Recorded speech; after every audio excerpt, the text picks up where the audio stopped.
My chair. All right, this is electrical class. We're gonna have gauges then and now. It's a quick rundown on instruments. That's what we're gonna do here.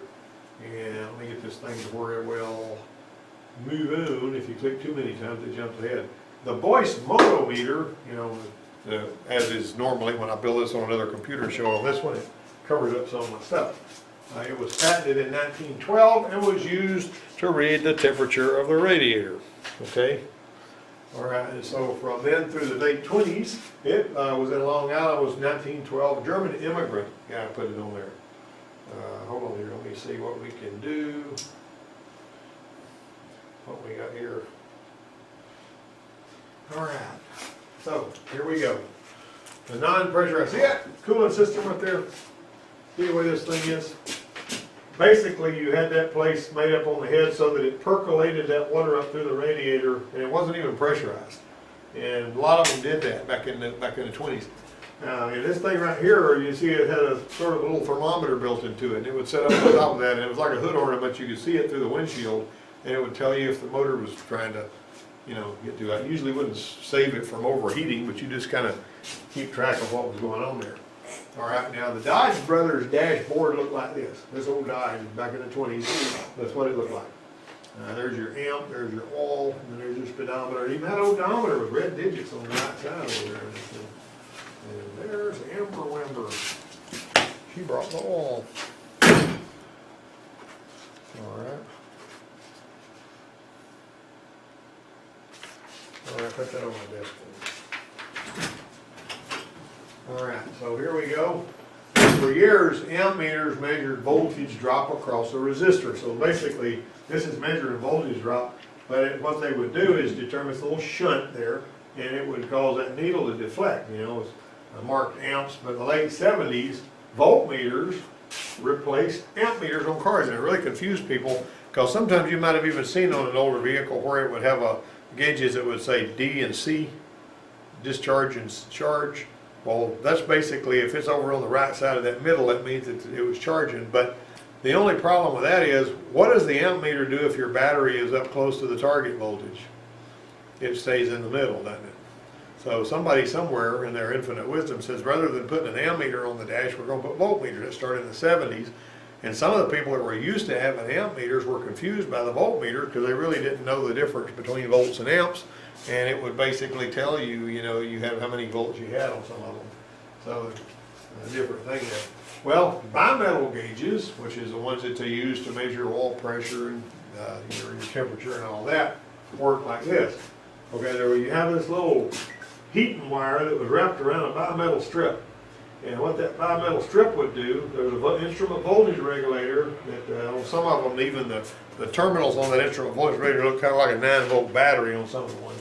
But that instrument voltage regulator was like a little turn signal flasher sort of a thing that was sending a very gentle pulsing current out to this thing. Because if you hook these directly up to power and test one, if somebody ever brings you one that's got a bimetal strip in it, and you hook it up to power and ground, and it's only got 2 wires with it, burn up. It'll go all the way over that little insulated winding that's wrapped around that bimetal strip. The smoke will just go out of it. And the guy that was running the dealership that I was working at one time had a 65 Galaxy they were working on. The gas gauge wouldn't work right on it. And so he had the used car mechanic pull the gas gauge out, and he brought it over there to me. And he says, can you test this gas gauge to see if it's any good? And I said, yeah, I'll have to be careful though, because if I ain't careful, I'll let the smoke out of it. He says, let the smoke out of it. What does that mean? And the guy that was standing there with him that brought it over, he's kidding. He's because he was afraid of going to get in trouble, you know. But you know, when the smoke goes out, you can't put it back. You're done, you know, when the smoke's gone. But anyway, you can see how this works. That voltage regulator, basically what it's going to do, it's drawing, the gauge is drawing current from that side of the voltage regulator. And the voltage regulator itself, see, it's grounded right here. And whenever the power comes in, the little bimetal strip in it is doing kind of like a little turn signal flasher or circuit breaker or something like that. Now you get out here with your test light, hook it to ground, pull your cinder wire loose, touch it to that, you can see a little pulsing current. That way you can tell the instrument voltage regulator is working right. If the instrument voltage regulator ever malfunctioned, it burned the gauges up. You know, so that didn't happen a whole lot. And I do have a story to tell you about that. That's another schematic of that, so you can kind of get an idea of how it works. That's the old bimetal gauges. They always were on the left side. When you crank them up, you know, they go up. And sometimes when you crank them up before the instrument voltage regulator starts working, they would peg out and then they drop back. You know, so you just gotta recognize the way that kind of thing works. All right, so. All right, on bimetal gauges, grounding the sender would drive the temperature and fuel gauges high. So if you ground the sending unit, you're not going to hurt the gauge by grounding the sending unit as long as the voltage regulator is working. If you ground the sending unit, typically going to drive the gauge high. You let it off the ground, it goes back low. That way you can tell if the gauge is bad or good. Right? Pretty interesting to know how to do that. And take it for the sender wire, that's what I was talking about earlier. And also, whenever you're hooking when you see that little blinking signal coming out of your instrument voltage regulator, you see the gauge working its way up because some of the current's going to be, you know, the voltage is going to be dropped to that bulb here. Well, these gauges gave the same information in a sexier fashion, but the wiring was similar. You always got to check your schematic. This right here is an old Lincoln town car, right? You know, it's just like, and it's a little annoying though if you've got one of those digital clusters because you're always seeing those numbers change all the time. You know, I'd rather be looking at a needle myself. All right. Give me somebody tell me what year model that cluster there was. I'll give you a better look at it. It's older. What do you mean older? Probably about the Like 85. late 90s, yeah, I'm gonna say 80s. Yeah. And now what kind of display is that? You're right, but what kind of display is it? I mean, what does this stand for? Liquid crystal. Liquid crystal display. Now, how does the liquid crystal display work? What's the premise behind it? You teach anyway. He helps the math teacher. He's a helper. Oh, he's yeah, I got you. I just give him a hard time. All right, that's all right. He needs a hard time. All right. So you got to be careful with these old ones. I made the mistake of switching the key on when I was working on it was a Grand Wagoneer like this. I had it in my service bay. He was a Jeep dealer.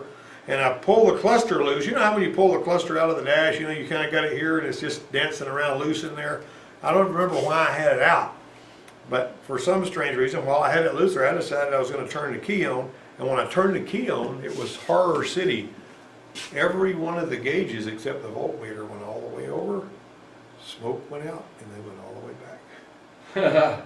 The reason that happened was because that particular cluster, when it's unbolted, it doesn't have a ground fed to it with a wire. It was being fed with this ground through the bracket where it was bolted to the box of the dash. And I did not know that. I'd never seen that before or since, but I knew good and doggone well. I told everybody, don't switch that thing on when you've got that cluster out of there, because we had to order 3 new gauges for this doggone thing. And it looked, you know, just like that.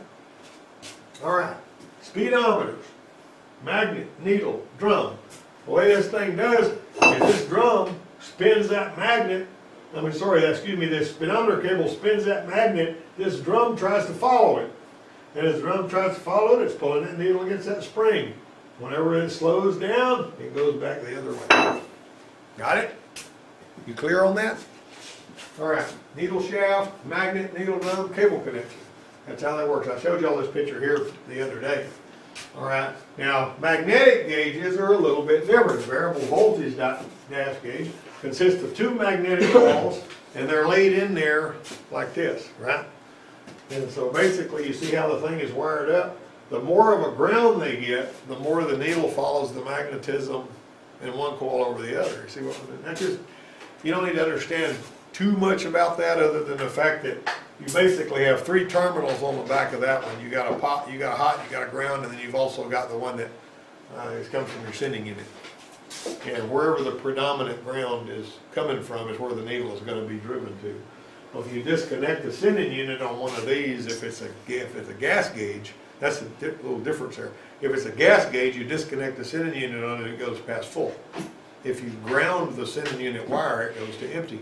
Now on the temperature gauge, if you disconnect it, it goes to cold. If you ground the wire, it goes to full. I mean, it goes to hot. So, see what I'm saying? But the gas gauge is the one that you're going to be working with probably more than anything else. Oddly, you know why it is that gas gauges give more trouble than temperature and oil pressure gauges? Of course, oil pressure gauges give more trouble than temperature gauges. Usually, the gas gauge, you know, it's actually got mechanical stuff going on in there, right, that wears out. Back in the tank, you know, that's the thing sliding on that thing. So it's in a hostile environment, it's working hard, it's going to fail. You know, the temperature gauge doesn't usually give a lot of trouble. I mean, it can, but not usually. And then your oil pressure sending unit, if it's got a transducer, you know, anything that's got pressure on it and stuff like that can start leaking. All right, so modern clusters, you got them built into the cluster. Notice this DLC here. You're plugging directly into the cluster with your DLC. You can select that as one of the items on your menu, okay? And so what you got here, computer built into the cluster that's basically going to get you, you got your oil pressure switch, your fuel pump, your natural gas vehicle module, see all that stuff. All these different things are talking to the instrument cluster, and the instrument cluster is making decisions about what it's going to show. That's pretty much the way things are done now. There's clusters up there over his head that are piled on that shelf, and they basically got computers in them. You know, the whole, it's got a chip in there that's, you know, the little centipede chip with all the little, on four sides, and that's pretty much how that works. Then you got your FEM and your REM. Front end electronic module, rear electronic, or front electronic module, rear electronic module. There's only some of those WinStars.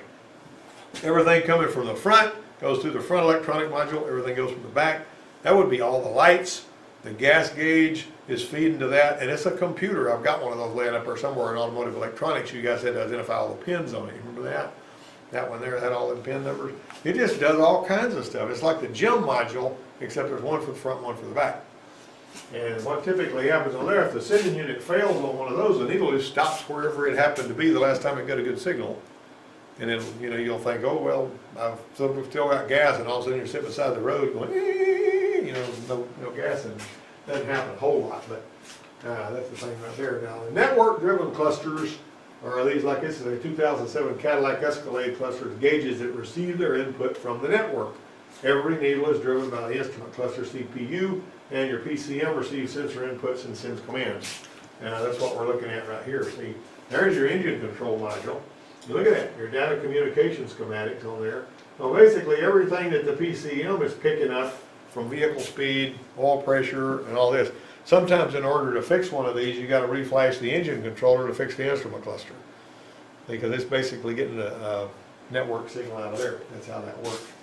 And you have to understand what it is. See, you met right there, engine and oil pressure sensor. One right in there. Over here, you got your fuel pump and sensor assembly. Talking to the engine control module, you know, and so on and so forth. Now, the network-driven cluster, that's a 97 Jeep Grand Cherokee network-driven cluster. That's how long ago that's been. That's nearly 20 years ago. We're talking about network-driven cluster. This is the schematic for that cluster I just showed you that had that, you know, crummy GIF format there. Okay. See, here's your instrument cluster: fuel gauge, voltmeter, oil pressure gauge, engine coolant temperature gauge control, speedometer control, tachometer control. Well, where does it get all this information? It's getting it through the bus, the twisted pair.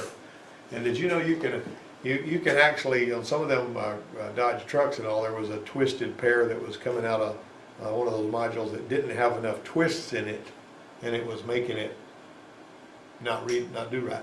And I don't even remember what the details were, but I do remember in order to fix it, what you had to do was unhook that twisted pair and put more twists in it. Because it's got to have so many twists per inch, depending on the speed of the network, in order for it to work right. If it's not twisted, it's like, you know, you can't just throw a couple of wires out there with a network and say it'd be aight. You know what I'm saying? You're going to have to twist it up and make it work good. All right, get used to the concept of network, and that's how old that vehicle was, and it was using networks on that. Okay, this is a 2014 Buick Regal. See, that's an instrument cluster. It's nothing all that interesting about that. You just basically got a, you know, you got speedometer, you got your tachometer over there, you got your miles per hour here, you got your fuel right there, and then you got your volts. That is a strange thing right there. I don't know if I've ever even seen one like that. There's your fuel economy. What is that? That's oil pressure. Or is it? What is that? 100, 200, 320. What is that? What is that? What's that mean? What's that Temperature, right, so. Is that temperature? Yeah, it looks about where temperature ought to be. Yeah. Well, how do we know what fuel we got? I think that's your little, Look, on see? the right side. See, I see it. This is the temperature gauge because it says Fahrenheit. I mean, that's Fahrenheit. It's giving you Fahrenheit reading. Over there's your fuel gauge. Yeah. See that screwed up thing? You can get all crossed up on that. Wait a minute, which gauge is which? You know, of course, that's a little fuzzy. That's part of the problem and all that. It's got a picture of a gas pump there. Yeah, it does have a picture of a gas pump over there. And then also, what's that little arrow mean? What's that little arrow mean? Where, right next to the gas pump. There's a that's where your fuel door is. It's on the right side. What do you know about the fuel door? It's always, and this is something you can start paying attention to unless it's got dual exhaust, the fuel door is always on the opposite side of the car from the exhaust.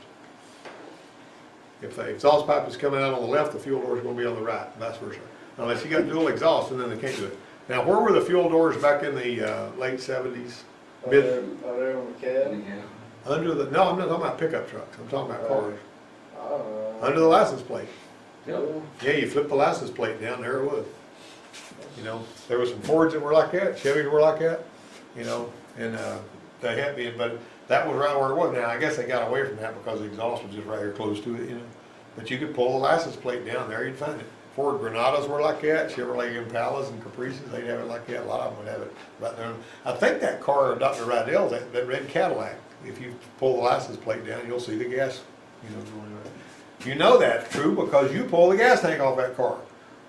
I think. To put a sending unit in it. Who put a sending unit in that Cadillac?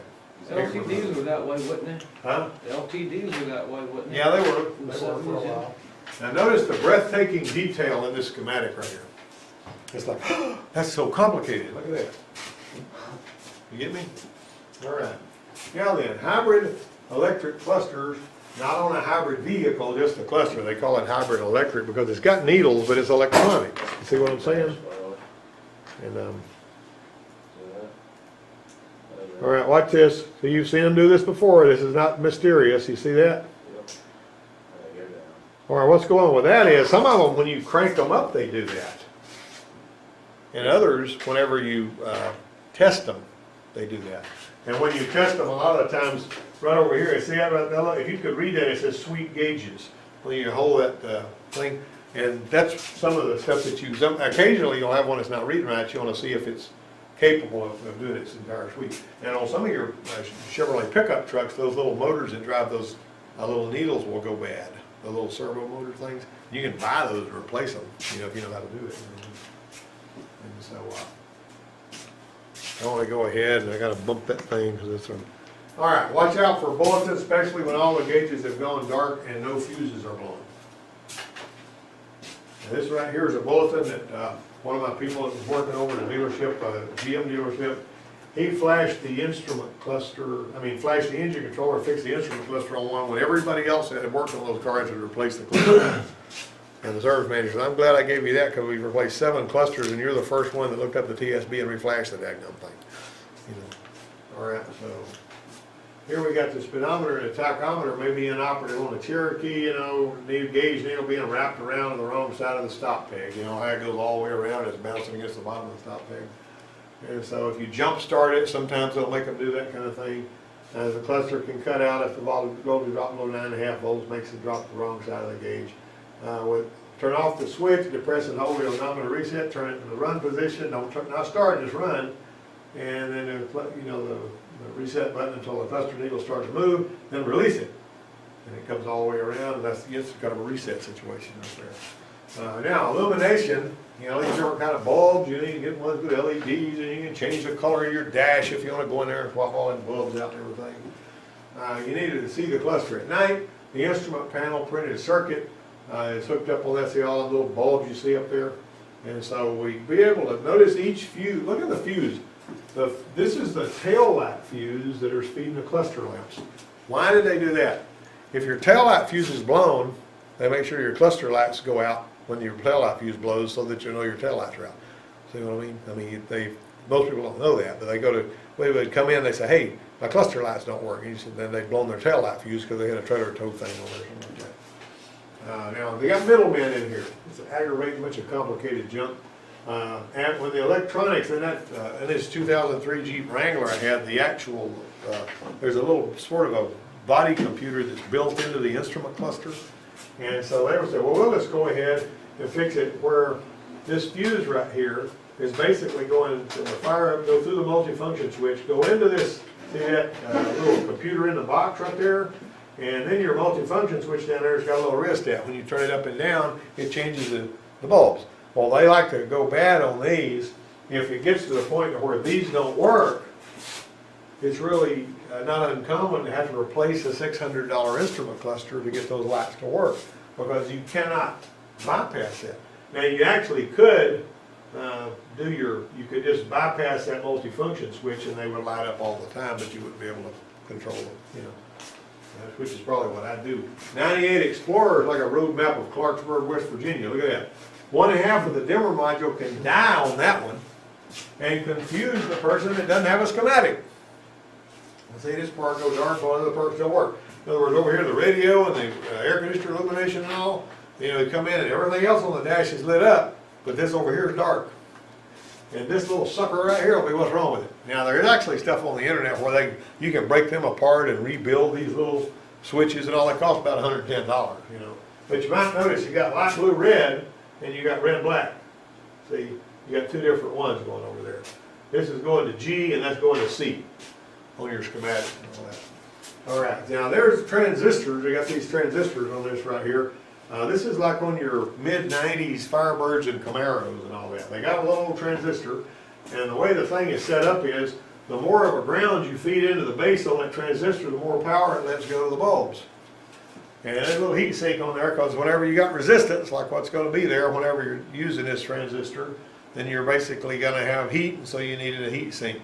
And the only problem with that, these things die. They go bad. So dash lights go out on those cars. You have to get under the dash right kind of in front of your knee there. You got to take some screws out and change that thing, and it's a little aggravating to get to. But basically, this is like you got an emitter and a collector. You know, you got NPN and PNP. You might remember that from electronics training. And the ground goes in, and the more of a ground that goes in, the more can go through it. And that's pretty much the way that's set up. That's how this is. When you see that symbol right there, that's a transistor. The reason I'm not using my laser is because I burned it out. The laser is 13 years old and it finally died. I guess I need to go see if Radio Shack give me a warranty on that, right? One size does not fit all. A lot of instrument systems are out there, and when they give trouble, you don't just wing it. You better look that thing up, and you better find out how it's wired up, how to test it. Sometimes the problem is not as difficult as you might think it would be. You'll get in over your head really, really fast if you're not careful. All right, so that puts us to within 5 minutes of the end. What I'm going to do is what we're going to do here is I'm going to go ahead and we're going to do our test probably this afternoon. And you know, there's a test on this that I'm going to give you this afternoon. It's a different presentation, and so we'll do the test. And hang on to your answer sheets this afternoon. We're going to do the test.